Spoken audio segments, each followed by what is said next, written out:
Bonsoir chers téléspectateurs et bienvenue à l'émission Témoignage, qui est une émission produite par Arche de l'Éternel, Église de toutes les nations, située au Cameroun, à Yaoundé, à Ekounou, plus précisément à Ayéné, passant par 2 chevaux, venant par la météo au dernier poteau.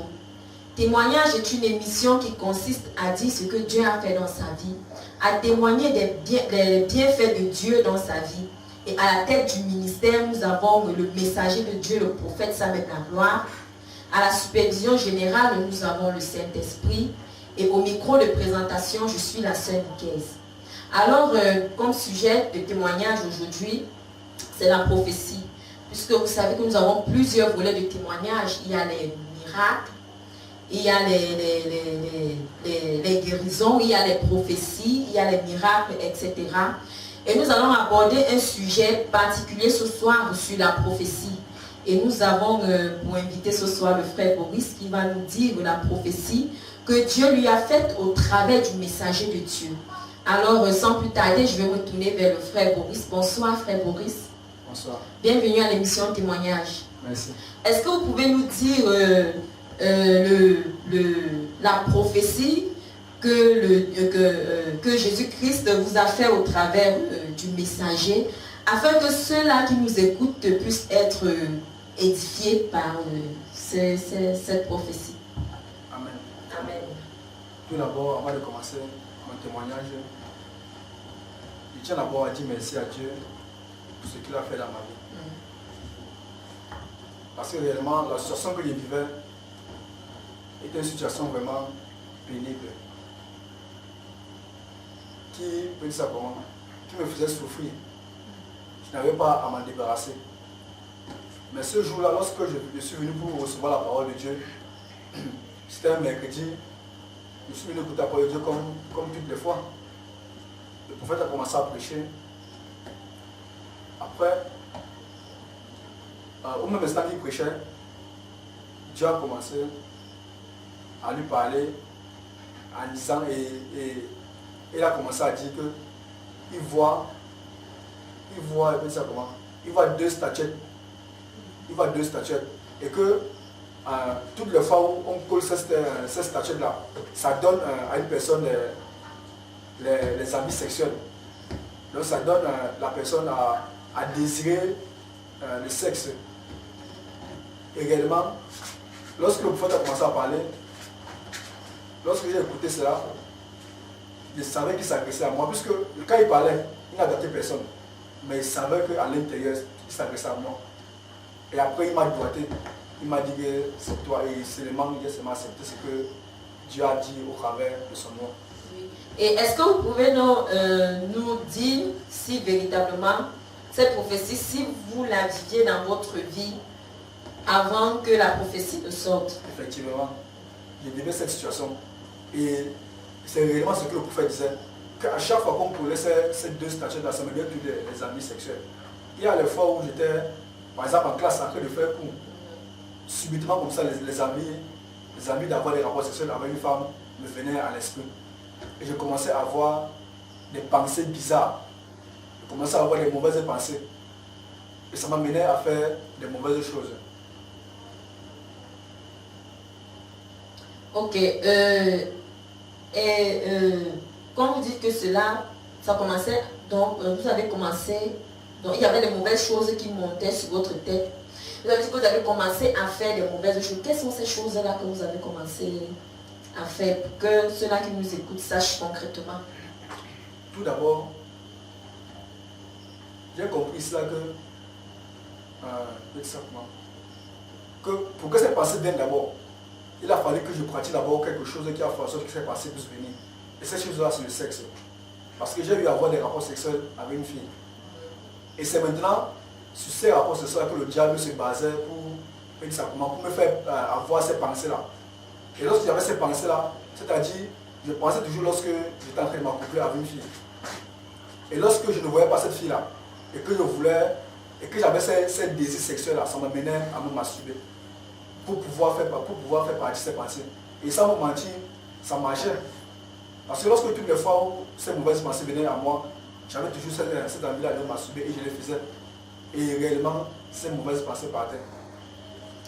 Ok, et est-ce que vous pouvez donc nous raconter le processus de votre délivrance?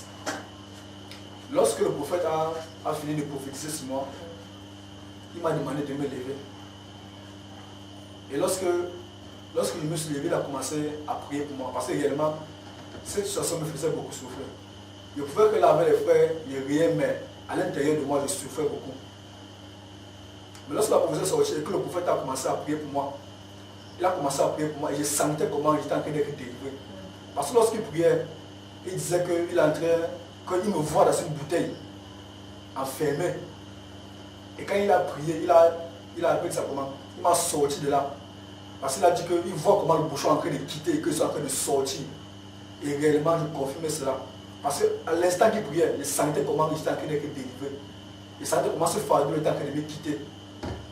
Donc, on peut ça comment? C'est quelque chose qu'on ne te dit pas, toi-même tu ressens ça. Donc je ressentais réellement comment Dieu est en train de me délivrer. Amen. Pour ceux-là qui viennent d'arriver à l'écoute, vous êtes sur l'émission Témoignage sur Lumière Divine TV. Et nous avons abordé un cas particulier ce soir. C'est sur la prophétie du frère Boris. Alors, et après votre délivrance, comment est-ce que vous vous sentez? Comment est-ce que vous vivez maintenant? Est-ce que ces désirs-là reviennent? Ou alors, est-ce que vous avez déjà la capacité de résister à cela depuis qu'on a prié pour vous? Tout d'abord, je tiens à dire que lorsque le prophète a fini de prier pour moi, je me sentais plus comme avant puisque j'avais un fardeau. Et lorsqu'il a fini de prier, je me sentais déjà libre. Et alors, même après que le prophète ait prié pour moi, nous savons bien que lorsque on chasse un démon, puisque réellement, la Bible dit que lorsque tu t'accouples avec une femme, tu deviens une seule chair avec elle. Ça veut dire que ces démons mettaient déjà mes démons. Mais lorsque le prophète a prié pour moi, cet esprit-là, l'esprit d'impudicité est parti. Amen. Et la Bible dit que lorsqu'on chasse un esprit, il va dans les lieux arides. Et chaque fois, il vient guetter.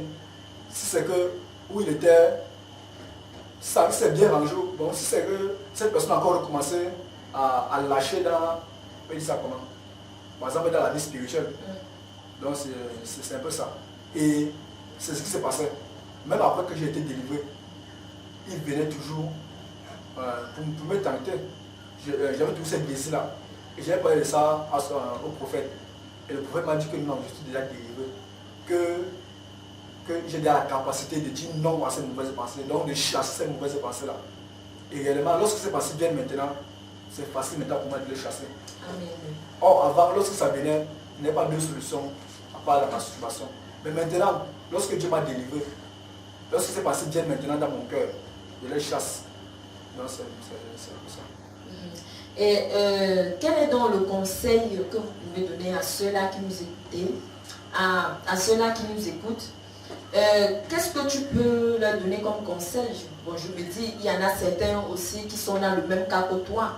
Donc, qu'est-ce que tu peux leur dire afin qu'eux aussi sortent de cette situation? Je tiens à dire à ceux qui m'écoutent à cet instant que Dieu est réellement vivant. Et ça comment? Et Dieu, dans ces derniers temps, il a envoyé son messager. Celui-là par qui j'ai été délivré. Donc toi qui es dans la même situation que moi, ne désespère pas. Parce que Dieu, Dieu est fidèle. Amen. Donc si tu es dans cette situation, frère, ne te lamente pas trop, mais aie confiance à Dieu. Attends le moment de Dieu. Parce que moi, je ne connaissais pas quand est-ce qu'il devait être délivré.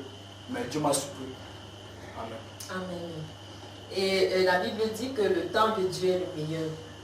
Et je vous remercie encore, vous qui nous avez écoutés, tout en espérant que vous avez été beaucoup édifiés par le témoignage du frère Boris ce soir, lui qui vivait dans la masturbation et Dieu l'a complètement délivré. Alors ceux-là qui sont dans le même cas que lui, ceux-là qui vivent les mêmes situations que lui, si véritablement vous voulez trouver la solution à votre problème, vous prenez notre numéro au bas du petit écran et vous nous appelez. Nous sommes situés au Cameroun, à Yaoundé, à Ekounou, précisément à Ayéné, passant par 2 chevaux venant par la météo au dernier poteau. Nous allons aussi remercier ceux-là qui nous ont assistés de près ou de loin, à savoir le messager de Dieu, le prophète Samuel la gloire, celui-là qui est à l'auteur de cette émission. Et c'est aussi au travers de lui que le frère Boris a été délivré. Et nous bénissons aussi le Seigneur parce que c'est lui qui nous a donné la force de nous tenir ici et de pouvoir donner ce témoignage afin que vous aussi vous soyez délivrés. Car il est écrit dans la parole, ils ont vaincu par la parole de leur témoignage. Alors si nous témoignons, c'est pour que vous aussi vous soyez délivrés. Alors nous allons aussi remercier le frère Guy qui est derrière la caméra. Et au micro de présentation, je reste et je demeure la sœur Nicaise. Merci de toujours rester connecté à Lumière Divine TV. Bonsoir.